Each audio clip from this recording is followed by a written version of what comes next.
বিহারে ভোটার তালিকা সংশোধন নিয়ে গোলমাল চলছে। কমিশন বলেছে নাগরিকত্বর পরিচয় হিসেবে গ্রাহ্য হবে না ভোটার আধার বা রেশন কার্ড। বিরোধীদের দাবি এর ফলে কোটি কোটি মানুষ ভোট দিতে পারবেন না।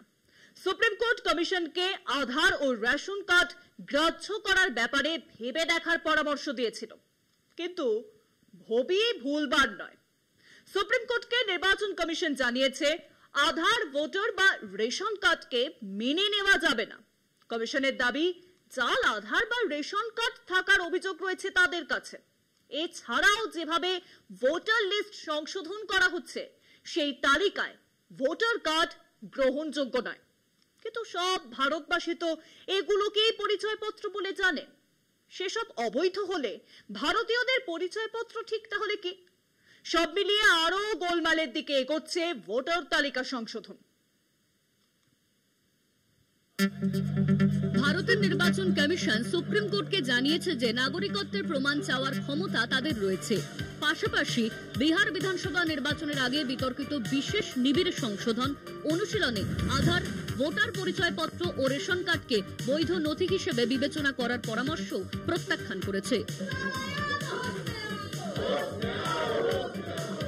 নির্বাচন কমিশন সম্প্রতি একটি হলফনামা জমা দিয়েছে, যা ভোটার তালিকা সংশোধনকে চ্যালেঞ্জ করে।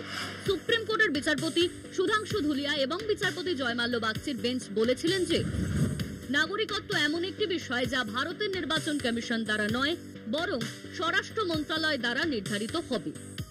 এই বিষয়ে সুপ্রিম কোর্টের সঙ্গে সহমত নয় নির্বাচন কমিশন, যদিও তারা সরাসরি বিরোধিতা করেনি।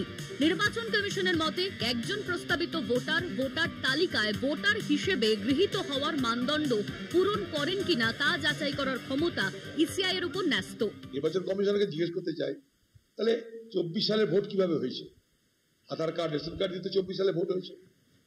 24 সালের ভোটটা তো অবৈধ হয়েছে তার হিসাবে। তাহলে মোদী সরকার তো অবৈধ সরকার।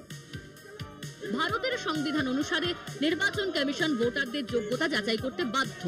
যোগ্যতা পূরণে ব্যর্থ যে কোনো ব্যক্তিকে ভোটার তালিকায় অন্তর্ভুক্ত না করা তাদের দায় দায়িত্বের মধ্যে পড়ে।